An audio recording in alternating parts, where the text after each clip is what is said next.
Hello children, today let us study about the 6th chapter of history, the Sultans of Delhi.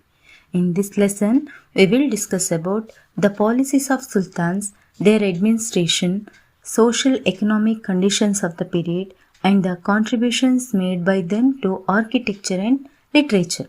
Now let us study about Arab invasion. The Arabs were the first to invade the Indian territories. They invaded Sindh in 712 CE. As a result of their victory, the province of Sindh and Multan came under their control. The Turkish invasion. Muhammad Ghazni. He ruled Ghazni, a small kingdom in Afghanistan, from 971 to 1030 AD. He invaded India 17 times. He made 16th attack on the Somnath temple in 1025 just to plunder the gold. Muhammad Ghori.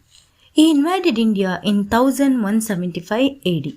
The brave Rajput chief of northern India headed by Prithviraj Chauhan defeated him in the first battle of Tarain in 1191 AD.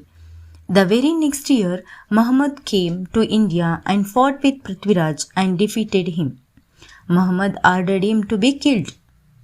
Delhi came under the control of Muhammad Ghori. Before returning to Afghanistan, he transferred the conquered territories to his general by name Qutubuddin Aibak. The period between 1206 AD to 1526 AD in Indian history is known as Delhi Sultanate. During this period, over 300 years, 5 dynasties ruled over Delhi. They are the Slave, the Khilji, the Tughlaq, the Sayyid and Lodi. The Slave dynasty was founded by Qutubuddin Aibak. He ruled for 4 years. The construction of Qutub Minar at Mehroli near Delhi was started by Qutubuddin Aibak, but it was completed by his son Iltutmish.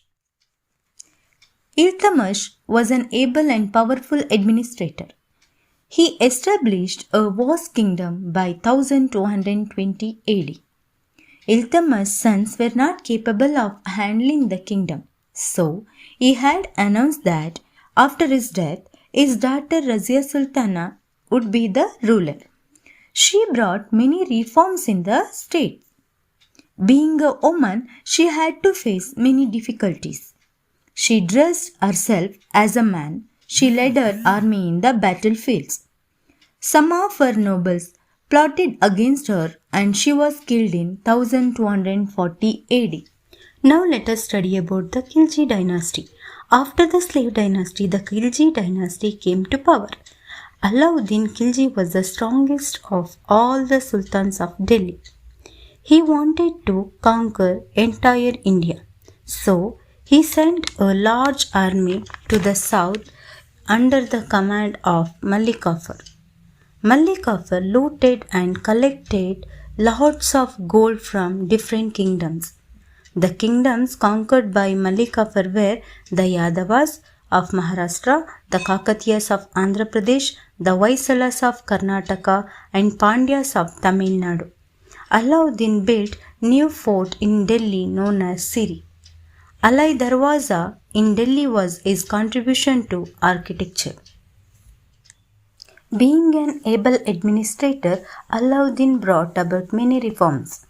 He regulated price of goods commonly consumed because everybody were able to get food items at low prices. He banned consumption of liquor in Delhi. The guilty were severely punished. Next one is Tughlaq dynasty, 1320 to 1399 AD. Muhammad bin Tughlaq. He ruled from 1325 to 1351 AD. Muhammad bin Tughlaq was the most notable sultan of the Tughlaq dynasty. He was an able administrator, but his plan to shift his capital from Delhi to Devagiri, which he renamed Daulatabad, failed. He passed strict orders that all the residents of Delhi were forced to leave their homes. A large number of them died on their way after shifting the capital. He realized that he had committed a grave mistake, so He ordered reshifting of the capital and the people to Delhi. However, only a few survived to return to Delhi. His another plan of having copper and brass coins also failed. So, Muhammad bin Tughlaq lost the support of his people and nobles. Revolts broke out in Bengal, Warangal, Gujarat, Sindh, Oudh, Multan and Daulatabad. Said and the Lodi dynasties ruled from Delhi for a short period. Balban was the ninth Sultan of slave dynasty of Delhi. He declared himself as the representative of God. Weaving was a major occupation of the people. The sultans were mainly importing horses. Now let us study about the architecture and literature. The monuments built by Delhi sultans were Qutub Minar, Alai Darwaza, Quwat-ul-Islam Mosque, Fort of Siri. Amir Khusru and Amir Hasan were great Persian poets of this period. The poet Jayasi wrote Padmavat in Urdu language. Amir Khusru was a great musician and he developed musical instruments such as tabla, sitar and others. That's all for today, children. Thank you.